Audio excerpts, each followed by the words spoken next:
batas. Mukhang kengkoy ang nangyari na naman. Opo nga Ombudsman Boying Remulla. Yung nakakalungkot din, diba? sir. Opo. Mahilig pala siya sa sex bomb dancers. Laban bawi. Ayan. Diba? Ito bawi. Sige po. Ipag-aralan natin kung bakit kengkoy.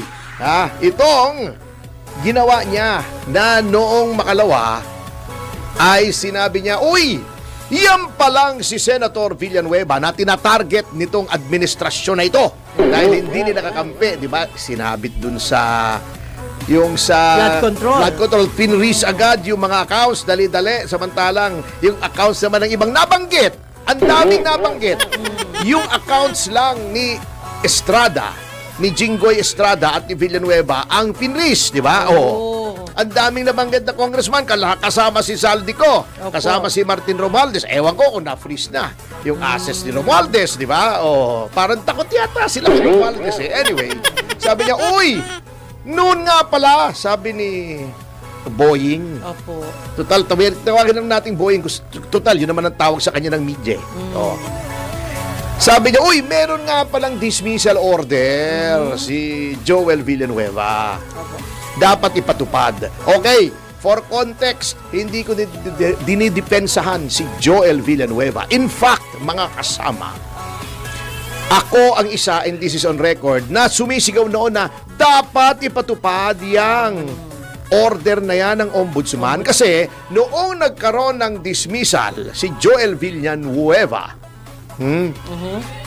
na iginawad ng ombudsman dahil sa mga ginawa niya nung siya ay pinuno pa ng TESDA, di ba?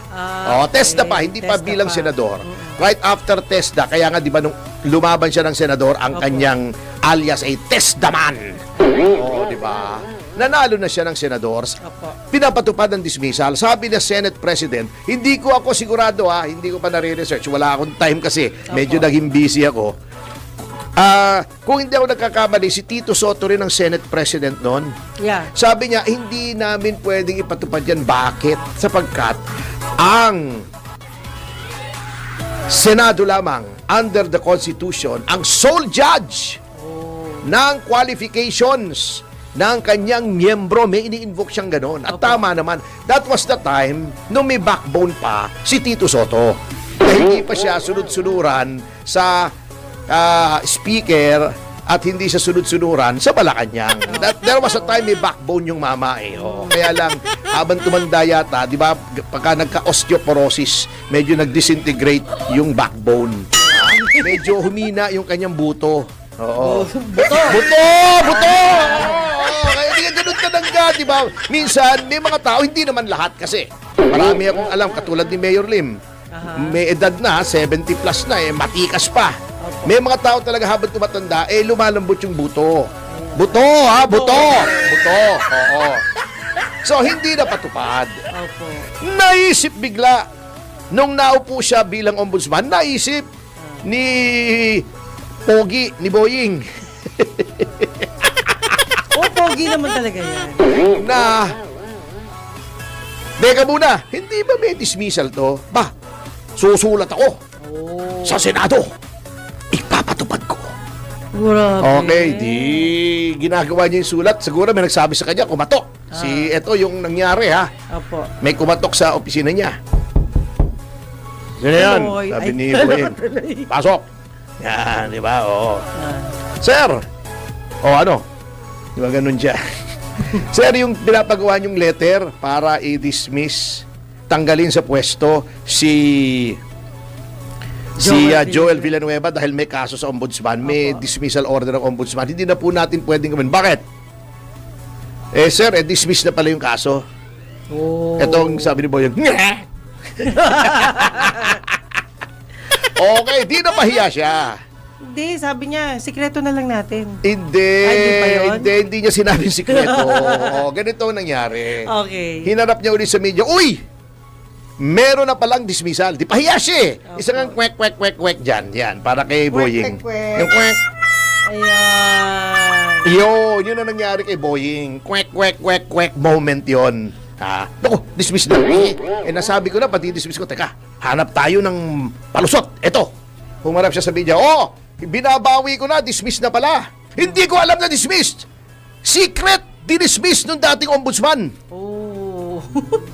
Anong secret? Dinismiss nung bagong ombudsman. Sino bang ombudsman ngayon? Siya.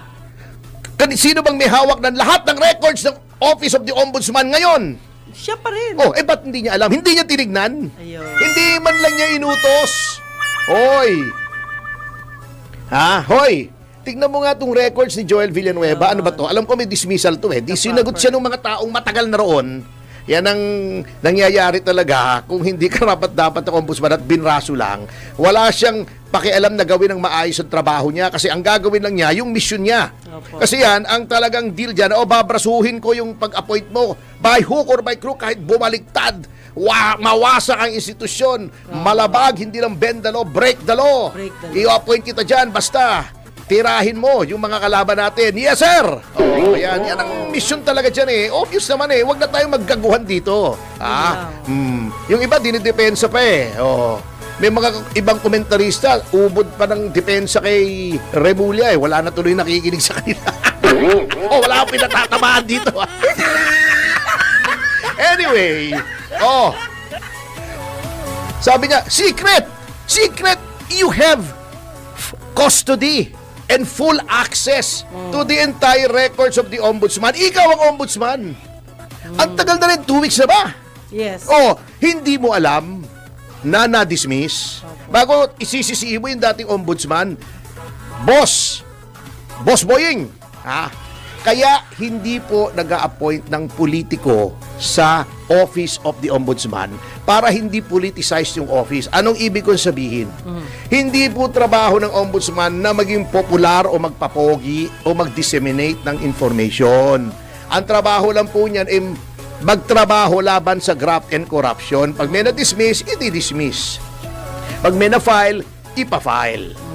Usually kasi, pag nadi-dismiss, dismiss. Kung walang makapick up ng media, wala. Opo. Ngayon lang naman kasi ako nakakita ng ombudsman, araw-araw gusto yung mukha niya nasa media Kasi politiko, kaya nga hindi dapat politiko dyan. Si Martires naman, justice yan ng Korte Suprema. Naging justice yan ng Sandigang Bayan. Yes. Ibig sabihin, meron siyang judicial temperament. Ano ang judicial temperament? Hindi po mahilig sa publicity ang mga huwes. Ayaw po ng mga judges ng publicity. Opo. Kasi nai-impluwensyahan yung kanilang desisyon ng public opinion na hindi dapat. Kasi kung ikaw ay politiko, kailangan mong magpapogi.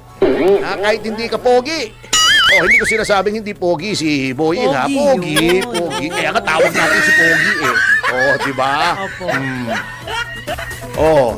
Yun ang kaibahan. Ang mga judges, hindi kailangan magpapogi. They just have to do what is in accordance with law. Kaya nga po, may security of tenure ang mga huwes. Hindi yan hinahalal ng bayan, kaya nga hindi kailangan magpapogi. Hindi rin yan pwedeng tanggalin sa pwesto unless may wrong ginawang kasalanang matindi. Walang fixed term yan. Hanggang age 70 yan. Anong reason? Para nga hindi ma-impluensyahan. Yan ang temperament ni dating ombudsman at dating Associate Justice of the Supreme Court and Associate Justice of the Sandigang Bayan na si Samuel Martires. Dinismiss. Ano nga magpa-press con siya? Dinismiss ko to. Dinismiss ko to. Final ko to. Ikaw lang naman, Boying, ang mahilig yan dahil politiko ka Nasa kaibuturan na ng iyong puso na gusto mo ng publicity. Hindi natin masisisi yan, Ibang physiognomy ng politiko. Gusto niyan laging preening in front of the cameras. Pa-cute lagi sa camera yan. Yan ang ugali mo. Pero hindi trabaho ng ombudsman talaga na magpa-cute sa media.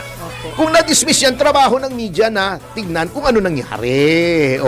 Si Joel Villanueva, hindi na rin niya nilabas. Prerogative na rin naman niya yun na na-dismiss na. Wala namang problema. Hindi kung ayaw kong i-publicize, hindi ko ipapublicize. Hindi ba, lahat ba nang nangyayari sa buhay ko, kailangan ko i-publicize kahit pa politician ako? Hindi po. Kaya nga may media. Kung hindi mo alam, hindi po kasalanan ng dating ombudsman. Ikaw ang may duty na tingnan yung mga records bago ka magdadaldal. O katulad ng Pharmally, sinabi niya, uy, dapat ito i-reopen yung Pharmally. Baka makalimutan. Anong makalimutan na nasa court na nga? Di ba? Hindi niya alam yun. Di ba nag-tweet ako, sabi ko, hindi na naman pinag-aralan ni Pogi. Yung mga bagay-bagay. O bago, lulusot siya, sasabihin niya, hindi. I-withdraw namin. I-withdraw mo, pero for you to say na nakalimutan, hindi po nakalimutan. Nasa korte na. Pag nasa korte na yan, lilitisi na yan. Kasi nga, ang nangyayari dito sa administrasyon na to, hindi Marcos administration May Marcos administration. May masabi lang kahit ano ay sasabihin. Yan ang tinatawag na namana nitong administrasyon ito sa ilalim ng administrasyon ni Noynoy, kung saan nauso yung term, di ba? Na noy-noying. Noy-noying, yung sabihin, walang ginagawa. Kaya, nagkaroon ng term noon, panahon ni Aquino, na mukhang ginagamit na naman dito. Akala ko galit na galit ng mga Marcos sa mga Aquino, ba't ginagaya nila? Idol pa lang yung si Noynoy Oo. Na nila. Yung AIDS, di ba? Opo. Si Pangulong Aquino daw ay may sakit na AIDS. Yung sabi? Hindi yung AIDS na yung sexually transmitted. Edad. Dalawang AIDS ang sakit niya. Ano po? And it is definitely showing. Panote. Grabe naman. Isa pang AIDS. Ano po? Ng panahon ni Noynoy. As if doing something. Parang may ginagawa ay wala naman pala. Ito, patutunayan ko sa inyo Okay. Bilang matibay na patotoo, mga kaibigan. Ito, kinuha ko sa mga press releases ng Philippine News Agency, yung opisyal na tagapagbalita ng gobyerno. Ito, isang kanilang press release. Press release, yan, okay. ICI outlines asset recovery strategy. Okay. Sinasabi nila, nakikipagpulong daw sila sa DPWH, sa DOJ, Cybercrime Chuchu, Maritime Industry Authority, Civil Aviation Authority. Good yan. Opo. Lahat-lahat, ang dami. LRA, BIR, SEC, Anti-Money Laundering, Philippine Competition Commission, OSG. Good yan. Tama yan. Yes. Ngunit, alam nyo, tama naman yan. It's a whole of government approach. Pero hindi nyo na kailangan sabihin yan. Bakit? Sapagkat nasa poder na po ng mga ahensyang yan na meron na po tayong makinarya for asset recovery na diniscuss na natin, di ba? Yeah. Either for feature under yung sa may graft case o may plunder case at na-convict yung tao. Opo. Okay? ipo-forfeit talaga yung ill-gotten wealth or yung Office of the Solicitor General ay mayroong kapangyarihan na mag-file ng civil forfeiture case kasi obvious naman po rito, nakalagay na sa batas ang pamantayan, ang standard. Kung ang iyong mga ari-arian at yung kaperahan, kaperahan ba ang tawag doon? Yes. Na yung cash mo, yung cash deposits mo, yung cash mo. Kasama yun sa asset, di ba? Kung yung iyong mga ari-arian, iba-ibang mga ari-arian di ba may liquid assets, yung malalambot na ari. Hindi yung cash, di ba? Yung merong yung di ba hindi merong solid assets, yung matigas na ari. Na pag-aari. Hindi, di ba, bahay. Sasakyan yung nahahawakan mo. Yung mga aring nahahawakan. Pag-aari na nahahawakan. Sasakyan, relo, bahay at lupa, kondominium, yung pwede mong yan, liquid, tsaka solid. Liquid, yung cash. Although nahahawakan mo, syempre, yung ibig sabihin, yan ay madaling makuha. Gastusin. Madaling gastusin. Madaling makuha. Kasi pag pinambayad mo yan, wala na. Liquid assets yan. May fixed assets yan. Okay. Pag yung amount niyan ay sobra sa iyong kinikita at madali namang malaman eh. Kung public official ka kasi may salary grade yan eh. Opo. O, pag salary grade, titignan mo lang, magda Dan Fernandez ka lang. Google mo lang. Magkano